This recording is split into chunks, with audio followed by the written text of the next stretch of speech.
मेरा नाम शैलजा है। आज मैं आपको अपनी सच्ची कहानी सुनाने जा रही हूँ। मैं किचन में बैठकर चूल्हा फूंक रही थी कि तभी मेरी मामी दंदनाती हुई मेरे पास आई और मेरे बालों को कसकर पकड़कर खींचते हुए बोली, क्यों री, अभी तक तूने ना तो बर्तन धोए हैं और ना ही कपड़े। यहाँ चूल्हे के पास बैठकर क्या मटर गश्ती कर रही है? मैंने कहा, मामी मैं बस अभी सब्जी चढ़ाकर जा ही रही थी। वो कहने लगी, अच्छा, अब तू मुझसे जवान लड़ाएगी? अरे तू क्यों भूल जाती है कि तेरे माँ बाप के मर जाने के बाद तेरा बोझ मैं ही तो अपनी छाती पर लिए घूम रही हूँ।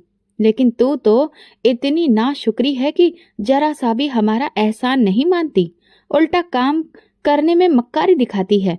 कम बखत कहीं की मनूस, तेरी वजह से ही तेरे माँ बाप मर गए। अरे तेरे मामा की अकल पर पत्थर पड़ गए थे जो तुझे यहाँ पर लेकर आ गए, वरना मैं तो तेरे जैसी मनहूस लड़की को कभी भी घर में रहने ना देती। जब से तू आई है हमारे घर में कोई न कोई मुसीबत आती ही रहती है, इसीलिए मैंने तेरी शादी तय कर दी है। अब जा और अपने पति के घर जाकर मनहूसियत फैला। इससे पहले कि मैं कुछ कहती तभी मामा दौड़ते हुए आए और उन्होंने मामी के हाथ से मेरे बाल छुड़ाते हुए कहा, कुछ तो रहम करो इस अनाथ बच्ची पर। भगवान भी सब देख रहा है। इतना जुल्म करोगी तो भगवान को क्या मुंह दिखाओगी? मामी ने तुरंत ही मामा को हल्का सा धक्का देते हुए कहा, अब तुम मुझे सिखाओगे कि मुझे क्या करना है और क्या नहीं? अरे तुम्हारी वजह से ही तो इस कमबख्त को झेल रही हूं मैं, वरना चैन से अपने घर में रह रही होती। लेकिन सुन लो जी, बस एक हफ्ता और, एक हफ्ते के बाद वो लोग आएंगे और इसे ब्याह कर यहाँ से ले जाएंगे। ये कहती हुई मामी बाहर चली गईं। मैं फूट फूट कर रोने लगी। मामा मुझे चुप करवाने लगे और कहने लगे, बेटा मुझे माफ कर देना, मेरे होते हुए भी तुझे इतना सब कुछ सहना पड़ता है। लेकिन मेरी भगवान से बस यही प्रार्थना है कि कम से कम तुझे ससुराल तो अच्छा मिले, जहाँ तेरी कदर हो, तेरा पति तुझ पर कोई आंच भी ना आने दे। ये कहने के बाद मामा भी वहां से चले गए और मैं सोचने लगी, क्या मेरी पूरी जिंदगी इसी तरह बीतेगी? न जाने मेरा ससुराल और पति कैसा होगा। शादी हो जाएगी तो मेरे बच्चे भी होंगे। क्या मैं वो सपने जो कभी मेरे थे उन्हें अपने बच्चों में देख सकूंगी? मैं बचपन से ही पढ़ने की बहुत शौकीन थी और मेरी इच्छा थी कि मैं पढ़ लिख कर अपने पैरों पर खड़ी हो सकूं, कुछ बन सकूं, लेकिन ये मुमकिन नहीं हो सका। इसलिए मैंने ठान लिया था कि मैं अपने बच्चों को खूब पढ़ाऊंगी, उन्हें खूब दिखाऊंगी और अगर मेरी बेटी हुई तो मैं कभी भी उसके साथ कोई भेदभाव नहीं करूंगी, जैसा मेरे साथ सिर्फ एक लड़की होने की वजह से होता आया था। यही सब सोचकर मैं अपने भविष्य के सुनहरे सपने सजाकर विदा होकर ससुराल आ गई। शुरुआती एक हफ्ते में ही मुझे ये समझ आ गया कि मेरे पति तो अच्छे इंसान हैं, लेकिन मेरी सास बहुत ही पिछड़ी सोच की रूढ़िवादी वाली औरत है। वो अपनी बहू से ये अपेक्षा रखती थी कि वो उनके बेटे को भगवान की तरह माने और उसके लिए ऐसे काम करे जैसे कि वो उसकी पत्नी नहीं बल्कि उसकी नौकरानी हो, जैसे मेरा कोई अस्तित्व ही ना हो। ना मैं थक सकती हूँ, ना मुझे कोई दुख या तकलीफ हो सकती है, ना मैं बीमार पड़ सकती हूँ। वो सुबह से लेकर शाम तक मुझे एक टांग पर काम के लिए नचाती रहती थी। मेरे पति ये सब देखते तो थे, लेकिन क्योंकि वो अपनी माँ से बहुत डरते थे, इसलिए कभी खुलकर मेरा साथ नहीं देते थे। वो धीरे से अपनी माँ को कई बार समझाने की कोशिश भी करते थे, लेकिन मेरी सास उन पर चिल्लाकर उनका मुंह बंद करवा देती थी। मैं अक्सर कमरे में बैठकर रोती थी। मेरे पति मुझसे कहते थे, शैलजा तुम परेशान मत हो, मैं जानता हूँ कि तुमने बहुत दुख झेले हैं और मैं तुम्हें वो सुख नहीं दे पा रहा जो तुम्हारा हक है, लेकिन मैं इसका कोई ना कोई रास्ता जरूर निकालूंगा। कुछ महीनों बाद मेरी सास ने देवर की भी शादी कर दी और फिर मेरी देवरानी के साथ भी उन्होंने वही व्यवहार करना शुरू कर दिया। ससुराल में अगर आपका पति आपके लिए कुछ भी नहीं बोल सकता है तो फिर आप खुद भी हिम्मत नहीं कर पाते कि अपने लिए कुछ कह सकें। इसलिए मैं और देवरानी चुपचाप अपनी सास के हिसाब से ही चलती रहती थी। जब मेरी शादी को 1 साल हुआ तो मेरी सास ने तांडव मचाना शुरू कर दिया कि मैं अब तक पेट से क्यों नहीं हुई। लेकिन फिर भगवान की कृपा से कुछ महीने बाद ही मैं प्रेग्नेंट हो गई। मुझे लगा कि शायद अब तो मेरी सास खुश हो जाएंगी, लेकिन ये मेरी गलतफहमी थी। जब मैं पेट से हो गई तो उनकी एक नई मांग शुरू हो गई कि मुझे हर हाल में बेटा ही पैदा करना है। इसके लिए वो अपना उदाहरण देती, देखो मैंने एक भी लड़की पैदा नहीं की, मेरे सिर्फ 2 बेटे हैं और तुझे ही मेरा वंश चलाने वाला पोता देना होगा। ये सुनकर मैं बहुत परेशान रहने लगी, क्योंकि ये सब तो मेरे हाथ में नहीं था। लेकिन मेरी सास को कौन समझाता। फिर जब मेरी बेटी पैदा हुई तो मेरी सास ने उसका मुंह तक नहीं देखा। उन्होंने मुझे और मेरी बेटी को कोसना शुरू कर दिया, जबकि मैं अपनी बेटी को गोद में लेकर दुनिया की सबसे खुशकिस्मत औरत समझ रही थी। उसे जब मैंने पहली बार गोद में लिया, तभी मैंने तय कर लिया था कि मैं अपनी बेटी को खूब पढ़ाऊंगी लिखाऊंगी और वो जो बनना चाहेगी वो बनाऊंगी। लेकिन घर आते ही मेरी सास ने हंगामा करना शुरू कर दिया कि मैंने बेटी पैदा की है और अब मुझे जल्द से जल्द उन्हें पोता भी देना होगा, वरना वो मुझे मेरे मामा के घर वापस छोड़ आएंगी। ये सुनते ही मेरी सांस गले में ही अटक गई। मैंने अपने पति की तरफ देखा तो उन्होंने अपनी माँ से कुछ कहने की कोशिश की, लेकिन मेरी सास तुरंत बोली, अगर तूने भी अपनी जुबान चलाई तो समझ लेना तुझे 2 पैसे की भी अकल नहीं है।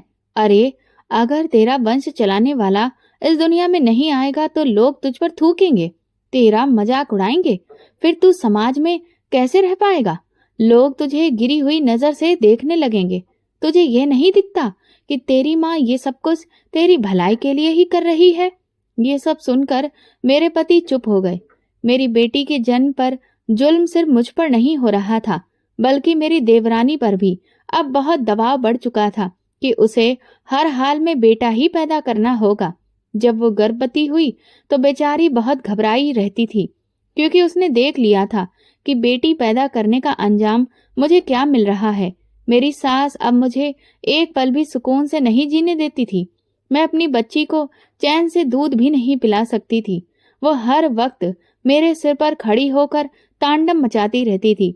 मैं पूरा पूरा दिन रोते हुए ही गुजारती थी और अपनी बच्ची की ठीक से देखभाल भी नहीं कर पा रही थी। इस वजह से मेरी बच्ची दिन ब दिन कमजोर होती जा रही थी और वो बहुत बीमार रहने लगी थी।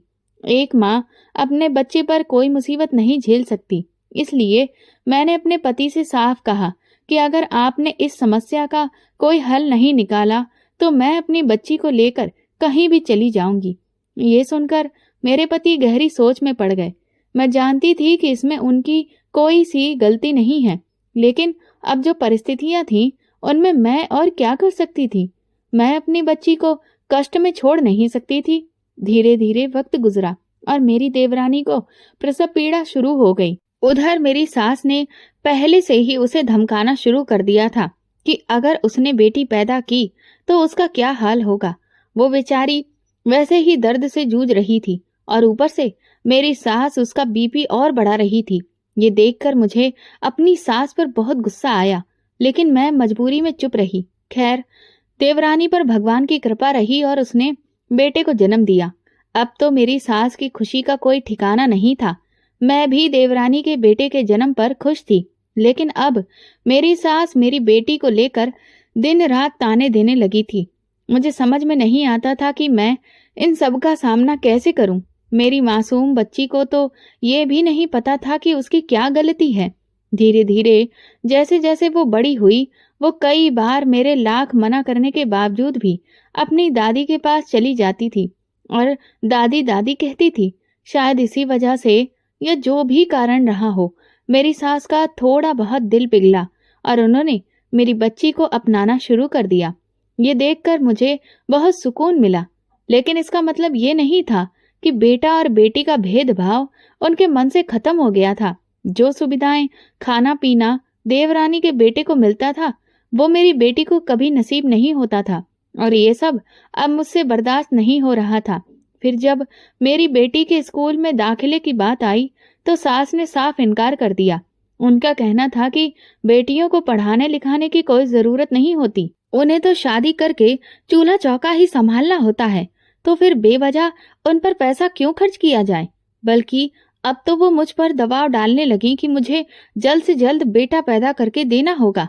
मेरी मानसिक हालत इस वजह से धीरे धीरे खराब होने लगी थी।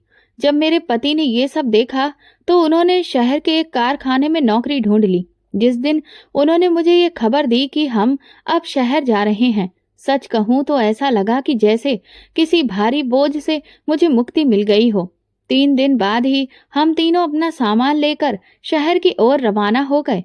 लेकिन मेरी सास ने जाते जाते भी यह हिदायत दी कि जितनी जल्दी हो सके बेटा पैदा होने की खुशखबरी सुनाना। मैं जब वहां से निकली तो ऐसा लगा जैसे किसी खुले आसमान में मुझे और मेरी बेटी को पहली बार सांस मिली हो। शहर पहुंचते ही सबसे पहले मैंने अपनी बेटी का एक अच्छे स्कूल में दाखिला करवाया। सब कुछ धीरे धीरे बेहतर होने लगा था। मेरे पति की तनख्वाह अच्छी थी, इसलिए अब मैं अपनी बेटी की परवरिश में कोई कमी नहीं रखती थी। मैं भगवान का दिन रात धन्यवाद करती थी कि उन्होंने मेरी जिंदगी में सुकून भर दिया। लेकिन मुझे क्या पता था कि ये मेरी गलतफहमी थी। एक दिन जब मैं अपनी बेटी का होमवर्क करवा रही थी, तभी मेरे पति कारखाने से लौटे। वो बहुत परेशान लग रहे थे। मैंने पूछा, क्या हुआ जी? तो वो बोले, हमें अब यहाँ से जल्द निकलकर गांव लौटना होगा। ये सुनते ही मेरे पैरों तले से जमीन खिसक गई। चंद सेकंड में मेरी सास के सारे जुल्म मेरी आंखों के सामने घूम गए। मैंने घबराकर पूछा, पर ऐसा क्यों? तो उन्होंने बताया, दरअसल एक भयंकर महामारी पूरे शहर में फैल रही है, जिसकी वजह से कारखाना भी बंद किया जा रहा है। सारे मजदूर पलायन कर रहे हैं। अगर हम समय से नहीं निकले तो रेलगाड़ी, बसें, ट्रांसपोर्ट सब बंद हो जाएंगे और फिर हम यहीं फंसकर रह जाएंगे। अब तो कमाई का भी कोई जरिया नहीं रहेगा। फिर यहाँ पर रहकर खाएंगे क्या? मैंने अपने पति से कहा, लेकिन जानवी का स्कूल? वो कहने लगे, तुम पागल हो गई हो क्या? जब सब कुछ बंद हो रहा है तो स्कूल क्या खुले ही रहेंगे? ये एक बहुत ही भयंकर जानलेवा महामारी है। कब कैसे किसे हो जाए कुछ पता भी नहीं चलता। ये छूने से फैल रही है, हवा से फैल रही है, और अगर किसी को हो जाए तो उसका बचना नामुमकिन के बराबर होता है। ये सुनते ही मैं तो दंग रह गई। मैंने कभी भी ऐसी भयंकर बीमारी के बारे में सुना ही नहीं था। मेरे पति बोले, गांव में रहेंगे तो कम से कम सुरक्षित रहेंगे और रोजी रोटी भी चलती रहेगी। जानवी का एडमिशन भी हम गांव के किसी स्कूल में ही कर देंगे। मैंने कहा, ये आप क्या कह रहे हैं? तो क्या हम लोग अब वहीं पर रहेंगे? मेरे पति कहने लगे, फिलहाल तो मुझे ऐसा ही लग रहा है कि हम गांव से जल्दी वापस नहीं आ सकेंगे, क्योंकि ये बीमारी नियंत्रित करना बहुत मुश्किल होता जा रहा है। ऐसा नहीं है कि सिर्फ हमारा देश ही इस बीमारी से प्रभावित है, बल्कि ना जाने कितने ही दूसरे देश भी इसकी चपेट में आ गए हैं और वे भी इसका मुकाबला नहीं कर पा रहे हैं। ये सब सुनकर तो मुझे दिन में तारे नजर आने लगे। मैं भगवान से प्रार्थना करने लगी कि वो इस मुसीबत को जितनी जल्दी हो सके टाल दे। लेकिन सबसे ज्यादा मैं इसीलिए परेशान थी कि अब मेरी सास कहीं फिर से मेरी बेटी के साथ वही व्यवहार ना करे। खैर, जो भी हो, शाम तक हम लोग सारा सामान बांधकर गांव की तरफ निकल लिए। रास्ते में हर कोई अपने घर जाने के लिए बहुत परेशान दिख रहा था। इतनी भीड़ और भगदड़ मैंने आज तक कभी नहीं देखी थी। घर पहुंचकर हमने चैन की सांस ली। कुछ दिन तो सुकून से बीते। सास भी थोड़ी शांत हो गई थी। शायद बढ़ती उम्र की वजह से मेरे पति ने जमींदार के खेतों पर काम करना शुरू कर दिया था, क्योंकि अब घर का खर्च तो जैसे तैसे चलना ही था ना। और मैं भी अब इस बात को स्वीकार कर चुकी थी कि अब शायद हमेशा के लिए हमें यहीं पर रहना पड़े। कुछ समय बीता तो मेरी सास ने एक बार फिर से मुझे समझाना शुरू कर दिया कि अब तो तेरी बेटी 9 साल की हो गई है और इतने सालों में तू एक बेटा तक पैदा नहीं कर पाई। भला तू चाहती क्या है? क्या तू मेरे बेटे का वंश ही खत्म कर देना चाहती है? ये सुनकर मैंने उनसे कहा, नहीं माँ जी, ऐसा कुछ भी नहीं है। लेकिन उन्होंने कहा, देख, मैं जानती हूँ कि मैंने तेरे साथ बहुत बुरा व्यवहार किया है, लेकिन तू उसके पीछे की वजह भी तो समझ। मैं तेरा और तेरी बच्ची का कोई बुरा नहीं चाहती। सोच, तेरी बच्ची को भी तो एक भाई मिलेगा जो उसकी पीठ को ढक सके, जो उसके सिर पर साया बन सके। ये सब सुनकर मुझे भी लगने लगा कि शायद मेरी सास ठीक कह रही है। मेरे पति भी सास की बातों से सहमत हो गए, लेकिन हमारी लाख कोशिशों के बावजूद भी कुछ नहीं हो पा रहा था। पहले तो पास के डॉक्टर से ही मेरा चेकअप करवाया गया, दवाइयां दिलवाई, लेकिन जब उनसे भी कोई फायदा नहीं मिला तो फिर उन्होंने घरेलू नुस्खों का सहारा लेना शुरू कर दिया। इस सब में तकरीबन 2 साल का वक्त और बीत गया और वो महामारी भी अब नियंत्रण में आ चुकी थी। मुझे लगा कि शायद अब तो मेरे पति वापस शहर जाएंगे, लेकिन उन्होंने कहा कारखाने के मालिक को बहुत बड़ा नुकसान हुआ है और इसीलिए उन्होंने सारा काम बंद कर दिया है। बाकी फैक्ट्री वालों ने भी अब आधे वर्करों से काम चलाना शुरू कर दिया है, क्योंकि सबको डर है कि ये बीमारी दोबारा कब पैर पसार ले, कुछ नहीं कहा जा सकता। ये सब सुनकर मुझे यही लगा कि अब गांव में रहना ही हमारे लिए ठीक रहेगा। मेरी बेटी गांव के स्कूल में ही पढ़ने जाने लगी थी। सब कुछ सही चल रहा था, बस मैं भी अब सास की बात मानकर बेटे के लिए पूरी कोशिश कर रही थी।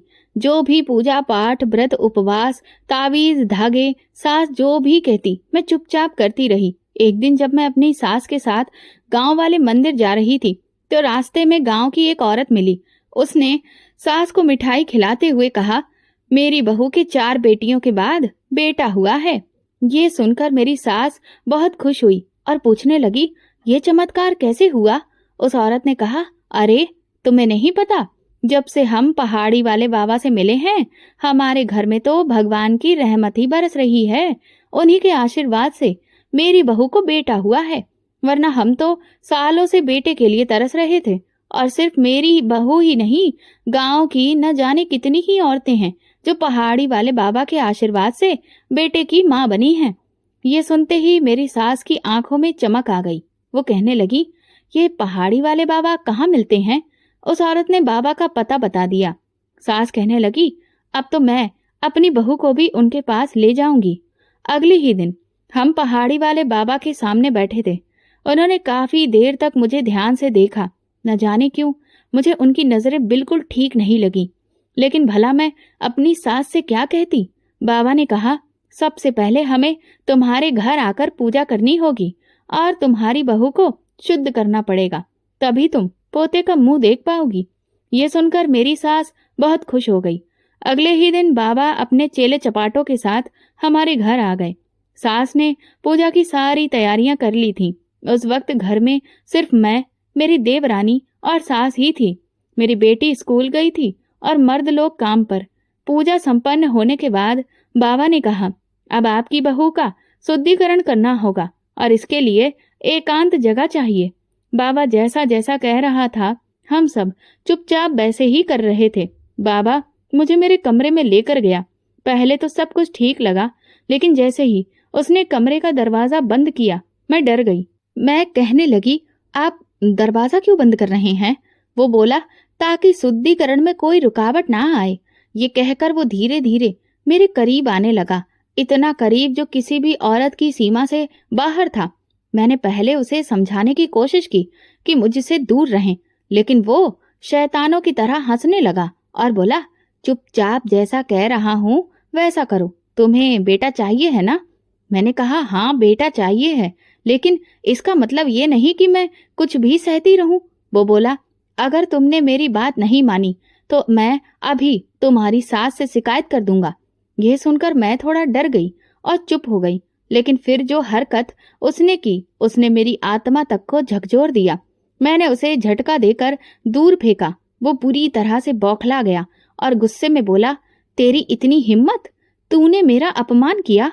आज तक किसी औरत ने मुझ पर हाथ नहीं उठाया है। तूने बहुत बड़ी गलती कर दी है। अगर तू चुपचाप मेरी बात मान लेती, मुझे खुश कर देती तो सब कुछ ठीक रहता। अब देख मैं तुझे कैसे सबक सिखाऊंगा। एक दिन तू खुद चलकर मेरे पास आएगी। मुझे समझ में ही नहीं आ रहा था कि अब मैं क्या करूं। जैसे ही बाबा ने दरवाजा खोला उसने हंगामा मचा दिया। वो चिल्ला चिल्ला कर कहने लगा, घोर अनर्थ हो गया है। इस बहू के ऊपर तो एक चुड़ैल का साया है। ये सुनते ही मैं, मेरी देवरानी और सास सब हैरान रह गए। मैं तुरंत चिल्लाते हुए बोली, झूठ बोल रहा है ये बाबा, मेरे ऊपर किसी का कोई साया नहीं है। ये ढोंगी बाबा है। दरवाजा बंद करके ये मेरे साथ गलत करने की कोशिश कर रहा था, और जब मैंने विरोध किया तो ये अब झूठी कहानी बना रहा है। लेकिन बाबा ने तुरंत बीच में मुझे रोकते हुए कहा, ये सब तुम्हारी बहू नहीं, इसके अंदर बैठी हुई चुड़ैल बोल रही है, जो नहीं चाहती कि तुम्हारा भला हो और तुम कभी पोते का मुंह देखो। मैं उस वक्त चीखती रही, चिल्लाती रही, अपने ससुराल वालों को समझाती रही, लेकिन मेरी सास को मुझ पर भरोसा ही नहीं हुआ। वो बाबा की बातों पर आंख बंद करके विश्वास करने लगी। इस बीच मेरे पति भी घर लौट आए। उन्होंने जब इतना शोर शराबा देखा तो हैरान रह गए। मैंने उन्हें अपनी सफाई देने की कोशिश की, लेकिन इससे पहले कि मेरी सास और बाबा ने मेरे खिलाफ ऐसी ऐसी बातें कही कि उन्होंने भी शक करने लगे और मेरा साथ देने की बजाय उन लोगों की बातों में आ गए। ये देखकर मुझे बहुत दुख हुआ। मेरी सास तुरंत ही बाबा जी के पैरों में गिर गईं और कहने लगी, अब आप ही हमें इस मुसीबत से छुटकारा दिलाइए और मेरी बहू को इस चुड़ैल से आजाद करवाइए। बाबा कहने लगा, इसके लिए तो तुम्हारी बहू को बहुत कठिन परीक्षा देनी पड़ेगी, क्योंकि ये चुड़ैल बहुत जिद्दी है। ये इतनी आसानी से तुम्हारी बहू को छोड़ने वाली नहीं है। सास कहने लगी, चाहे कितनी भी कठिन परीक्षा क्यों ना हो, मेरी बहू हर तरह की परीक्षा देगी, आप बस एक बार बताइए तो सही।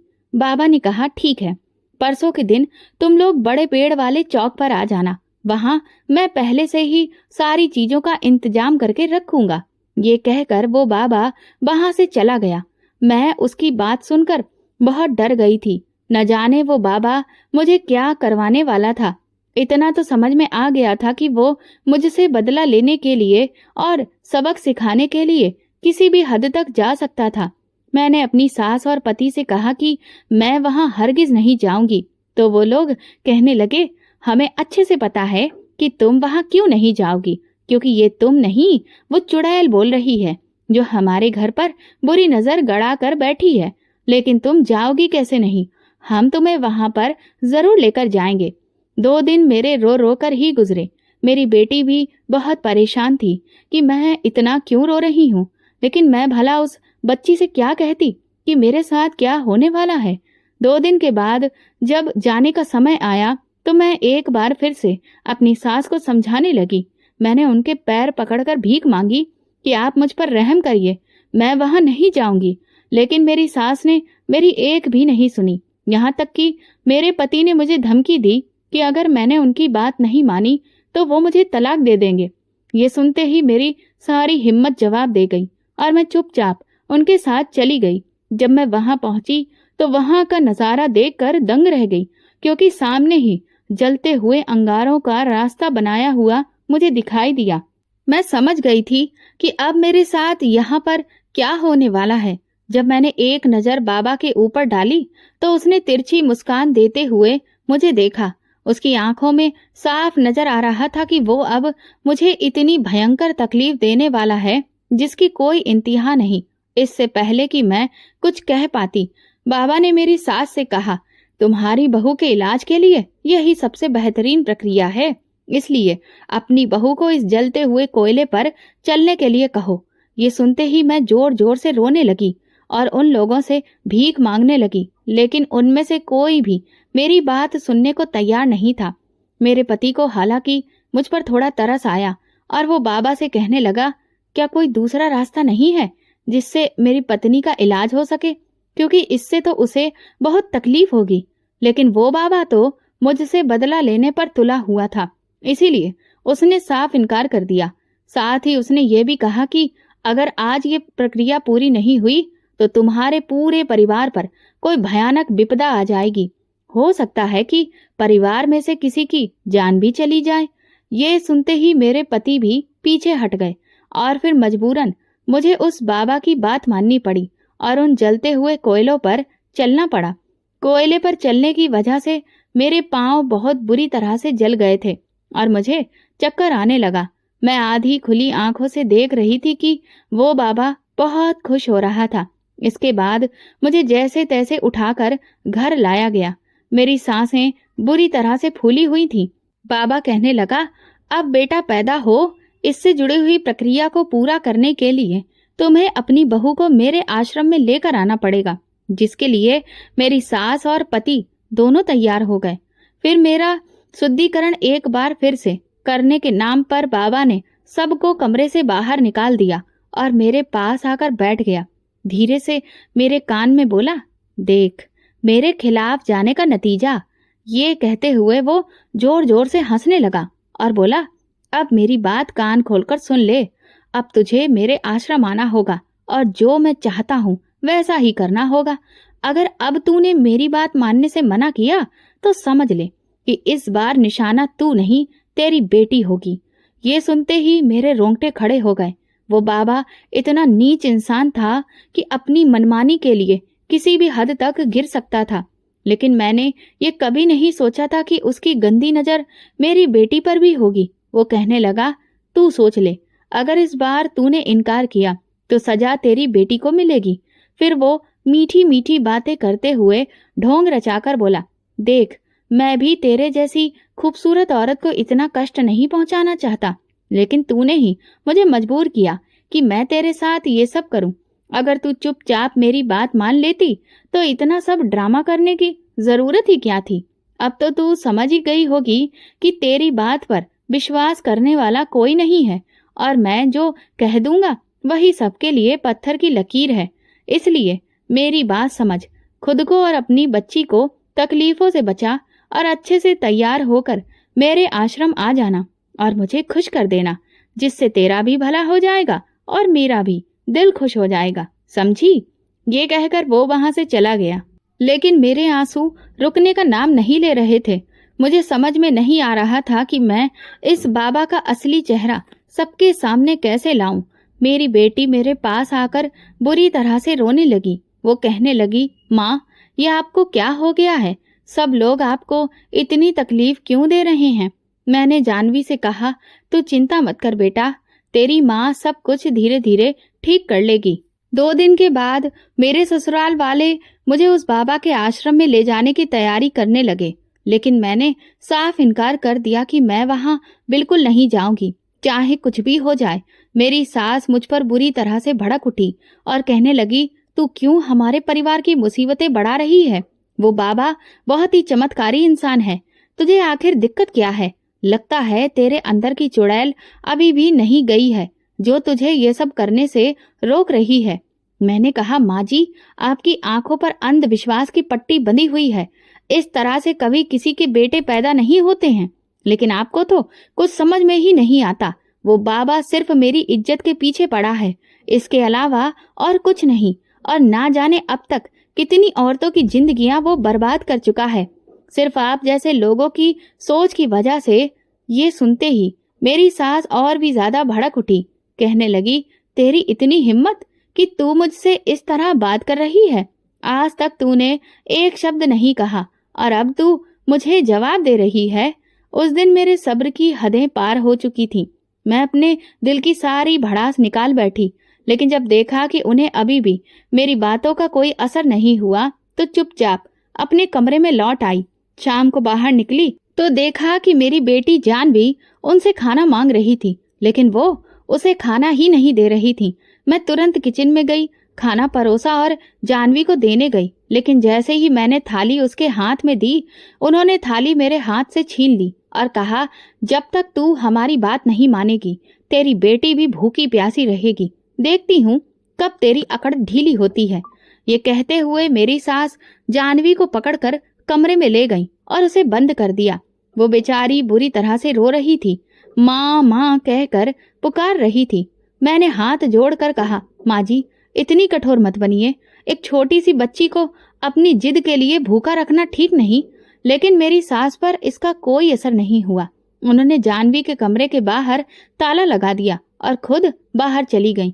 तभी मेरी देवरानी ने मुझे बताया कि दरअसल जब मैंने आश्रम जाने से इनकार किया था तो सास ने तुरंत बाबा को फोन कर दिया और बाबा ने ही कहा था कि आपकी बहू ऐसे नहीं मानेगी जब तक उसकी किसी कमजोरी पर वार न किया जाए। और इसी सलाह पर उन्होंने जानवी के साथ ये सब किया ताकि मैं मजबूर हो जाऊं। ये सुनते ही मेरा गुस्सा 7वें आसमान पर पहुंच गया। उस बाबा को मैं जान से मार देना चाहती थी, लेकिन कर कुछ नहीं सकती थी। मैं इतनी मजबूर थी कि अपनी भूखी बच्ची को खाना तक नहीं दे पा रही थी। अब मेरी आखिरी उम्मीद सिर्फ मेरे पति थे। जब वो थोड़ी देर बाद लौटे तो मैंने उन्हें सब कुछ बता दिया। मेरी बात सुनकर वो चुप हो गए, लेकिन जानवी की आवाजें सुनकर उनका दिल पसीज गया और वो मेरी सास से कहने लगे, जानवी के साथ ऐसा मत कीजिए, मैं शैलजा को समझा दूंगा, वो कल मेरे साथ ही आश्रम जाएगी। ये सुनते ही मेरी सास ने जानवी को बाहर निकाल दिया और मैं अपनी बेटी की खातिर चुपचाप अपनी इज्जत दांव पर लगाने के लिए तैयार हो गई। अगले दिन मैं तैयार होकर अपनी सास और पति के साथ आश्रम जाने के लिए निकल गई। जाते वक्त मेरी बेटी मेरे गले से लिपट गई और बोली, माँ आप मत जाइए। मैंने उसके सिर पर हाथ फेरते हुए कहा, बेटा तू फिक्र मत कर, तेरी माँ जल्दी ही लौटेगी। फिर मैं आश्रम पहुंच गई। मुझे देखते ही बाबा की आंखों में चमक दुगनी हो गई थी। वो मुझे खुशी खुशी अपने कमरे में ले गया और अंदर से दरवाजा बंद कर दिया। फिर मुझे चारपाई पर बिठाकर बोला, देखा मैंने कहा था ना कि मैं अपनी हर इच्छा पूरी करके ही रहता हूँ। उसके चेहरे पर जीत का अहंकार साफ दिख रहा था। वो बोला, अब तू यहाँ से भाग भी नहीं सकती, क्योंकि अगर तूने ऐसा किया तो तेरी बेटी भुगतेगी। मैंने कहा, तुझे क्या लगता है, क्या तुझे भगवान नहीं देख रहा? भगवान तुझे ऐसी सजा देगा जिसकी तूने कल्पना भी नहीं की होगी। ये सुनते ही वो बाबा जोर जोर से हंसने लगा और बोला, हम ही यहाँ के भगवान हैं, समझी, और जो हम कहते हैं वही सबको मानना पड़ता है। यहाँ कोई नहीं है जो मुझे सजा देगा। अब समय बर्बाद मत कर और मुझे खुश करने के बारे में सोच। ये कहते हुए वो मेरी तरफ बढ़ा और मैंने अपनी आंखें बंद कर ली। मैं लगातार भगवान से प्रार्थना करने लगी, अब बस आपका ही सहारा है, हे भगवान मुझे बचा लो। तभी अचानक आश्रम का दरवाजा खुला और पुलिस अंदर घुस आई। पुलिस ने बाबा को घसीटते हुए बाहर ले लिया। ये देखकर मैं स्तब्ध रह गई। मेरी सास भी हैरान खड़ी थी और कहने लगी, ये सब क्या हो रहा है? ये बाबा जी तो बहुत अच्छे हैं, आप इनके साथ ऐसा क्यों कर रहे हैं? थोड़ी ही देर में वहां बहुत भीड़ जमा हो गई। तब पुलिस ने बताया, हमें शैलजा के पति ने ही फोन करके बुलाया था। ये सुनकर मैं चौंक गई। मेरे पति ने कहा, माँ आपके कहने पर मैंने कभी शैलजा की कोई बात नहीं मानी, लेकिन आज जब हम आश्रम जा रहे थे तो शैलजा ने सिर्फ एक बात कही। मैं अपनी बेटी की कसम खाकर कहती हूँ कि वो बाबा ढोंगी है और मैं जानता हूँ कि शैलजा अपनी बेटी से अपनी जान से भी ज्यादा प्यार करती है। वो कभी भी उसकी झूठी कसम नहीं खा सकती। इसीलिए मैंने रास्ते में ही पुलिस को फोन कर दिया था। ये कहते हुए उन्होंने अपना मोबाइल निकाला और एक वीडियो चलाया। उस वीडियो में साफ दिखाई दे रहा था कि बाबा मेरे साथ किस तरह की हरकत करने की कोशिश कर रहा था। उसमें उसके गुनाह भी खुद उसकी जुबान से रिकॉर्ड हो चुके थे कि वो कैसे सबको बेवकूफ बनाकर औरतों का फायदा उठाता है। ये सब देखकर मेरी सास के पैरों तले से जमीन खिसक गई। वो आगे बढ़ी और उन्होंने बाबा के गाल पर जोरदार थप्पड़ मारा। इसके बाद पुलिस ने मेरे पति से वो वीडियो लेकर बाबा और उसके चेले चपाटों को गिरफ्तार कर लिया। मैंने अपनी सास से कहा, अंधविश्वास के चक्कर में न जाने कितनी ही औरतें इस बाबा के हाथों बर्बाद हुई हैं, और अगर समय रहते पुलिस नहीं आती तो मेरा भी वही हाल होता जो बाकी औरतों का हुआ है। इसके बाद हम लोग घर वापस आ गए। पूरे गांव को बाबा की असली सच्चाई पता चल चुकी थी। फिर जिन जिन औरतों के साथ बाबा ने गलत किया था उन्होंने भी खुलकर अपने बयान दिए। वे अब तक सिर्फ इसलिए चुप थी क्योंकि उन्हें अपनी इज्जत और शादीशुदा जिंदगी के बिगड़ जाने का डर था। सच सामने आने के बाद मेरी सास को अपने किए पर बहुत पछतावा हुआ, लेकिन बेटे और बेटी के बीच का भेदभाव अभी भी उनके मन से पूरी तरह से गया नहीं था। वे बार बार मुझसे कहती, भले ही वो बाबा ढोंगी निकला, लेकिन बुढ़ापे का सहारा तो बेटा ही बनेगा ना। वंश तो बेटा ही आगे बढ़ाएगा, बेटा ही हमारे नाम को रोशन करेगा। इसलिए तुझे तो बेटा पैदा करना ही होगा। तेरी बेटी तो किसी काम की नहीं है। मैं ये सब सुन सुनकर बहुत परेशान हो चुकी थी। इसलिए मैंने अपने पति से कहा कि वे चाहे तो शहर वापस जाएं या ना जाएं, लेकिन मैं अपनी बेटी को लेकर शहर जा रही हूँ और खुद कोई छोटा मोटा काम करके उसकी परवरिश करूंगी। मेरा फैसला सुनने के बाद मेरे पति ने भी मेरा साथ दिया और फिर वो मेरे साथ शहर आ गए। मैंने ठान लिया था कि मैं अपनी बेटी को खूब पढ़ाऊंगी, लिखाऊंगी ताकि कोई भी उसे दबाने की कोशिश ना कर सके। इसलिए मैंने एक फैक्ट्री में काम करना शुरू कर दिया। इस तरह कई साल बीत गए। फिर एक दिन मेरे देवर का फोन आया और उन्होंने बताया कि माँ जी की आंखों की रोशनी अब पूरी तरह से चली गई है, इसीलिए वे उन्हें शहर भेज रहे हैं और हम उन्हें किसी अच्छे डॉक्टर को दिखाकर उनका इलाज करवा दें। कुछ समय बाद मेरी सास शहर आ गई। अब उन्हें पूरी तरह से दिखना बंद हो गया था। हम उन्हें एक बड़े अस्पताल में लेकर गए। डॉक्टर ने उन्हें देखकर कहा कि इनका ऑपरेशन होगा, जिसके बाद उनकी दोनों आंखें पूरी तरह से ठीक हो जाएंगी। मेरी सास इस बात से बहुत परेशान हो गई कि ऑपरेशन का खर्चा बहुत ज्यादा होगा और इतने पैसे कहाँ से आएंगे। लेकिन मेरे पति ने उन्हें समझाया, आप फिक्र मत करें माँ, हम जैसे तैसे सब कुछ संभाल लेंगे। फिर मेरी सास का ऑपरेशन हो गया। कुछ दिनों के बाद जब उनकी आंखों की पट्टी खुली तो उन्हें सब कुछ साफ दिखाई देने लगा। लेकिन जैसे ही उनकी नजर डॉक्टर पर पड़ी तो वो चौंक गईं। उन्होंने कहा, ये? मैंने कहा, हाँ माँ जी, ये आपकी पोती जानवी है। इसी ने आपका ऑपरेशन किया है और आपकी आंखों की रोशनी वापस आई है। ये सुनते ही मेरी सास ने तुरंत जानवी को अपने पास बुलाया, उसके दोनों हाथों को चूमा और उसे आशीर्वाद दिया। फिर उन्होंने मेरे सामने हाथ जोड़कर कहा, मुझे माफ कर दो शैलजा, मैं हमेशा यही कहती रही कि बेटा ही नाम रोशन करता है, लेकिन तूने मुझे गलत साबित कर दिया। तेरी बेटी ने तो बेटों से भी बढ़कर करके दिखाया है। ये सुनते ही मैं अपनी सास के गले लग गई। उस दिन मुझे इस बात की बहुत खुशी थी कि कम से कम मेरी सास को ये समझ आ गया कि जितने बेटे प्यारे होते हैं उतनी ही बेटियां भी प्यारी होती हैं। कुछ समय के बाद मेरी बेटी जब सरकारी डॉक्टर बन गई तो वो 3 महीने के लिए गांव के सरकारी अस्पताल में कैंप लगाने गई। वहां उसने सभी गांव वालों का मुफ्त में इलाज किया, जिससे गांव वाले जानवी की तारीफ करते नहीं थकते थे। वे बार बार मेरी सास से कहते, आप बहुत भाग्यशाली हैं जो जानवी जैसी पोती मिली है। ऐसी पोती तो सबको मिले। ये सुनकर मेरी सास की छाती गर्व से फूल जाती थी। अब उन्हें बार बार अपने भेदभाव वाले व्यवहार पर पछतावा होता था। आज मेरी बेटी एक बहुत बड़ी डॉक्टर है। हम सब बहुत सारी सुख सुविधाओं का आनंद ले रहे हैं और ये सब केवल हमारी बेटी की मेहनत का नतीजा है। मेरी सास अब जानवी की तारीफ करते नहीं थकती। ये सब देखकर मुझे बहुत खुशी होती है। तो दोस्तों, आपको अगर हमारी कहानी पसंद आई हो तो प्लीज कमेंट करके जरूर बताइएगा और इस तरह की अंधविश्वास भरी सोच और बेटा बेटी के भेदभाव पर अपनी राय जरूर दीजिएगा। वीडियो को लाइक करिए और ज्यादा से ज्यादा शेयर करिए। अगर आप चैनल पर नए हैं तो सब्सक्राइब जरूर करें और नोटिफिकेशन बेल दबाएं ताकि अगली अपडेट सबसे पहले आपको मिले। धन्यवाद।